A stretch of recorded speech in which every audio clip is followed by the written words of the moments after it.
আজকে আমরা যে পরিস্থিতিতে আপনাদের সামনে এসে দাঁড়িয়েছি, এই পরিস্থিতি কোনো স্বাভাবিক পরিস্থিতি না। আমরা প্রত্যেকেই উৎকণ্ঠিত, আমরা প্রত্যেকেই শোকাবহ রাত পার করেছি এবং আমাদের দেশ গড়তে জুলাই পদযাত্রা আজকের এই পর্যায়ে এসে শোকযাত্রায় পরিণত হয়েছে। প্রিয় চাঁদপুরবাসী, আপনারা জানেন আপনাদের মাটিতে কতজন মানুষ শহীদ হয়েছে এবং এই শহীদের মায়ের আর্তনাদ আপনারা সকলেই শুনেছেন এবং এখনো শুনে যাচ্ছেন। বাংলাদেশের এই উর্বর মাটি শহীদদের রক্তে রঞ্জিত।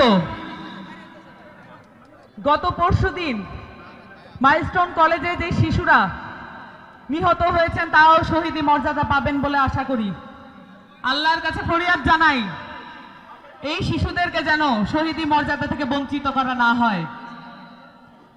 বাংলাদেশের সকল মানুষ এক মহাকাব্যিক শোক স্রোতে বহমান হচ্ছে। এই শোক স্রোত খুব কম সময় চলে যাবার নয়, কারণ আমরা যখন দেখি আমাদের সেনাবাহিনী এবং বিমান বাহিনীর অকার্যকর ভূমিকা বিভিন্ন ক্ষেত্রে, তখন আমাদের মনে প্রশ্ন জাগে, এই বাহিনীকে আমাদেরকে নিজেদের করে গড়ে তুলতে হবে।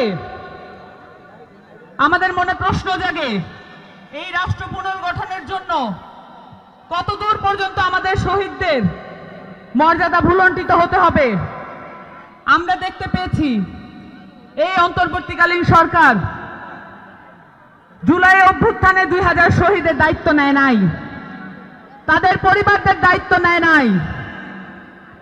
এবং এই কিছুদিন আগে আমরা দেখলাম মাইলস্টোন কলেজে যে শিশু শিক্ষার্থীরা নিহত হয়েছেন, সেই শিশু শিক্ষার্থীদের এবং যারা আহত হয়েছেন তাদের চিকিৎসার জন্য সাহায্য চাওয়া হচ্ছে সরকারের পক্ষ থেকে।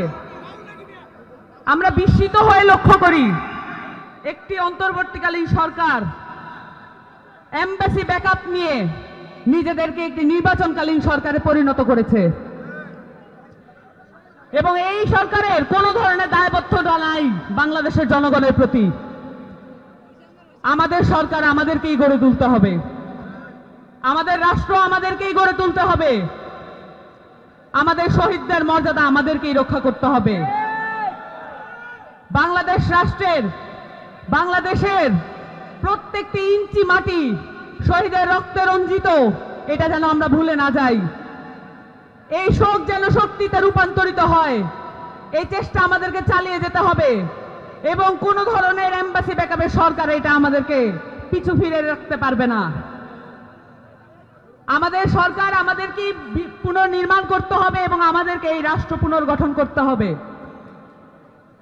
আমাদেরকে নতুন চাঁদপুর সহ পুরো বাংলাদেশের নতুন কাঠামো নির্মাণ করার জন্য ক্রমান্বয়ে সংগ্রাম চালিয়ে যেতে হবে।